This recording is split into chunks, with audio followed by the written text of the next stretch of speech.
Hi fam, our latest will be about Julius Malema following what transpired at the Madlanga Commission this week. This week at the Madlanga Commission, we had General Khumalo explaining the recruitment process that led to him being accused of fraud and corruption and later arrested. According to his explanation, the process was lawful and above the board. SAPS was seeking a professional engineer and they were failing to find a suitable candidate internally. Then they had to advertise externally. The appointed candidate met all the necessary requirements and no law was broken.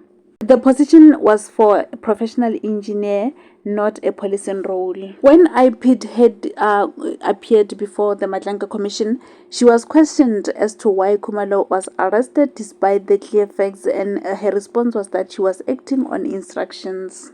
Malema, however, praised her and even compared her to Mama Winnie Mandela. This surprised many people, including Dr. Ndlozi. Many other people across social media joined that discussion and they said such comparison was actually disrespectful towards Mama Winnie Mandela's legacy. Some even accused him of having his interest in wrong places. Some said he is conflicted and maybe he is part of the cartel. This is according to comments that were coming from social media. Listen to some of the debates regarding this issue in the next slide, and remember to also leave your comments down below to let us know of your take on this. And that's all we have for now. Thank you so much for tuning in. I'll see you again next time. Bye. Yeah, we shared that information with you. On a hindsight means I'm more clever now, and you should take it in that spirit and continue to fight. I thought Winnie Mandela died, but Winnie Mandela is multiplied. Thank you very much. I receive. Thank you.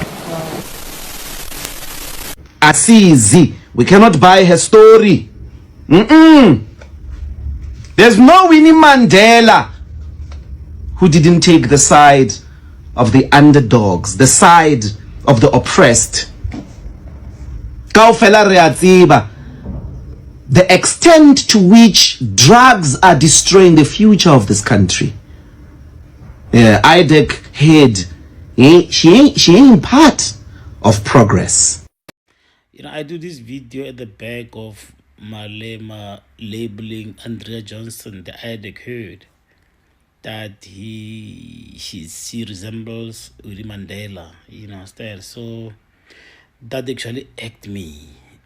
I also act to say, I know Malema's problem is this, that he comes to conclusion way hastily, like it's so hasty to come to conviction about people, and then later on when he changes against those people, he doesn't even mean his word or maybe a reference to say I once loved this person. You can't assimilate Andrea Johnson to Winnie Mandela without a report that actually validates her evidence in front of you. The person just stated evidence in front of you. Just stated evidence in front of you, and then you already say it's Winnie Mandela. Are you not convict yourself? Are you not conflict yourself because you are the one, you are still going to test the evidence that she actually shared today, and they already said she's Winnie Mandela. One doesn't need to be a rocket scientist to see what's unfolding before our very eyes.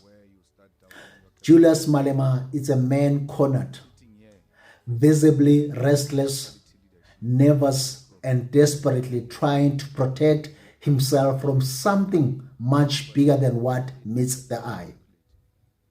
Watch his behavior at the Parliament Ad Hoc Committee.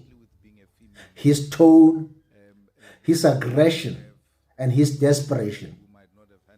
Every question he asks, every outburst he throws, is not about justice.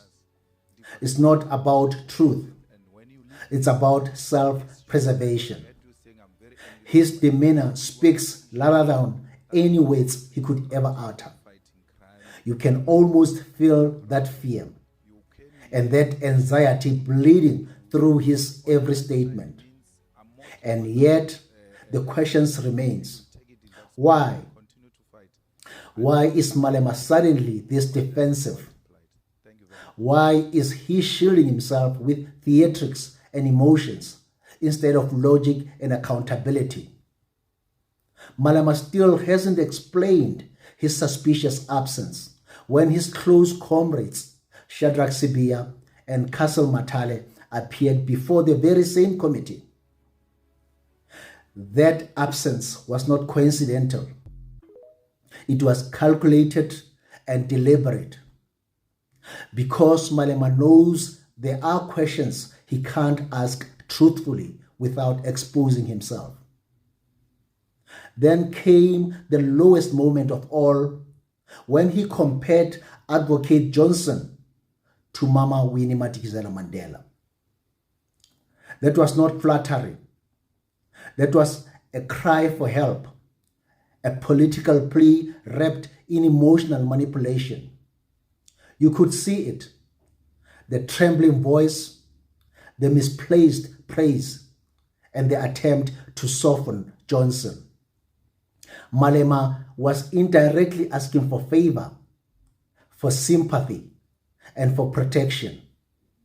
But you see, South Africa, no amount of charm or theatrics can erase what's written across the face, which is guilt. Let's not forget what led us here. We remember how Malema viciously attacked General Mkhwanazi, calling for him to be subpoenaed, questioning his credibility, and relentlessly trying to discredit him. We remember how Malema went after the Madlanga Commission, doing everything in his power to undermine it, to distract the public, to sow confusion and chaos. Ask yourself this: why? Why would a man who claims to be for transparency, for justice, and for accountability spend so much energy trying to silence others who are seeking the truth? There is an old saying, there is no smoke without fire. And right now, there is a thick cloud of smoke following Malema wherever he goes. Ever since General Mkhwanazi's press conference on the 24th of July, something in Malema has changed. His tone became sharper, his body language defensive, and his attacks more personal. That press conference clearly rattled him. It shook him to the core because it touched a nerve.